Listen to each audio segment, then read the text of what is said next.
As an investor, do you want to be ahead of this or behind it? Because what happens is you get a binary increase in the value of crypto the minute people even sense policy, and that's going to happen.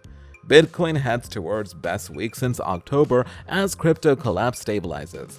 The price of Bitcoin got a small relief bounce this week, as investors hope that the worst of the crypto liquidity crisis is over. By Friday, Bitcoin has risen 13.65% of the 7-day trading week beginning Sunday, and was on the pace of its best week since October. According to Coinmetrics, the price rose as high as $22,478.37 at one point, climbing back from a low cost of about $17,000 in June. At last, traded less than 1% higher on the day at $21,798.40 at 4 p.m. ET.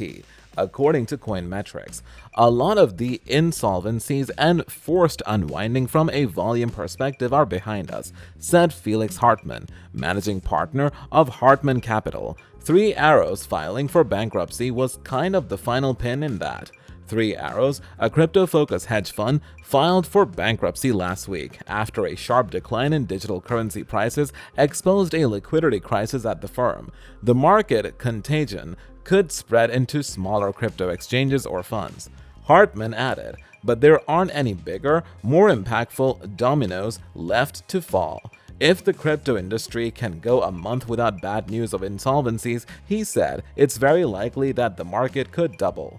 Still, doing so would only lift Bitcoin's price back up to April levels. It's currently around 70% below its November all-time high of $68,982.20.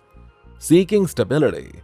Grit Truckelhoon, lead crypto analyst at Titan, said Bitcoin's weekly rise, a much-needed short-term relief rally coming after a major capitulation going back to May when Terra stablecoin project crumbled. Indeed, as digital currency prices tumbled and strained liquidity, crypto leaders and other firms have also suffered.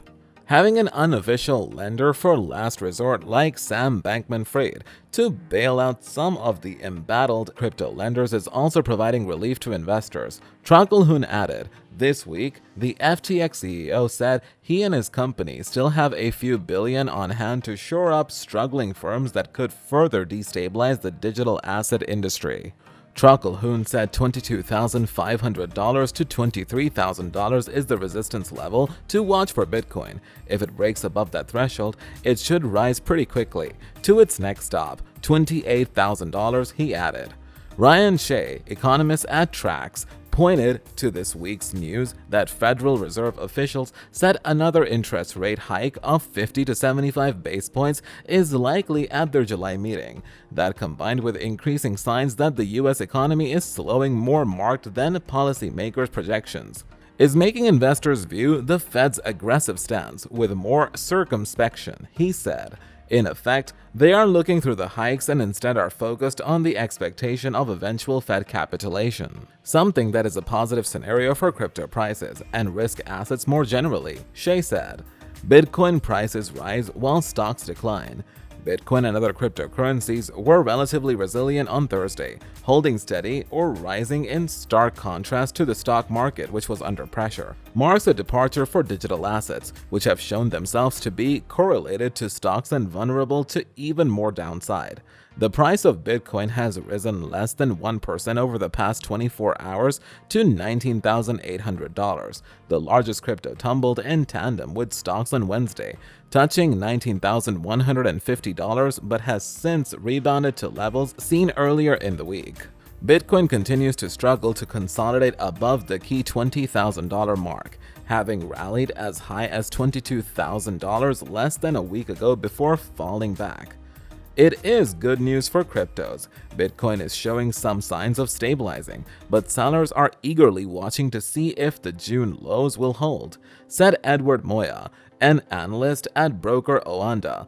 Bitcoin found a bottom below $18,000 in the trough of a sellout. In mid-June, an analyst this week have been eyeing how technical indicators suggest another fall to $18,000, or even below it, is in the cards. What makes Bitcoin's resilience impressive is that the stock market is not in the same shape. Stock indexes closed lower on Wednesday, and futures for the S&P 500 and Nasdaq indicate that more of the same pain is on the way Thursday. Bitcoin and its peers should theoretically trade independently of mainstream finance, but have shown over the past year to be largely correlated to stocks and especially tech stocks. The latest rout in stocks comes in the wake of inflation data Wednesday, which has ushered in a return of recession fears after the U.S. Consumer Price Index for June climbed 9.1% annually, the fastest increase in 40 years and ahead of expectations. With inflation still running red-hot, investors are concerned that the Federal Reserve will be unable to avoid causing a recession as it battles higher prices by raising interest rates, denting economic demand, and a recession would be an unkind environment for risky bets like Bitcoin and other cryptos. But digital assets are already down in the dumps. Bitcoin continues to trade at less than one-third its all-time high from November 2021 and just caps its worst quarter in more than 10 years. Along with macro factors, cracks in the crypto industry itself has exacerbated the price declines, including the meltdown of stablecoin Terra and the failure of hedge fund Three Arrows Capital. More of those cracks came Thursday after embattled crypto lender Celsius Network announced that it had fled for Chapter 11 bankruptcy as it attempts to restructure Celsius, which at one time offered yields of nearly 20% on crypto deposits, froze customer withdrawals, swaps, and transfers last month as its business model came under pressure in the wake of a drawdown in digital asset prices. Token prices are generally firmer this morning. Despite the news that Celsius, a major provider of crypto banking services, has fled for bankruptcy in the States, potentially putting hundreds of thousands of crypto investors' deposits at risk, said Steve Clayton, a fund manager at Hargreaves Lansdowne.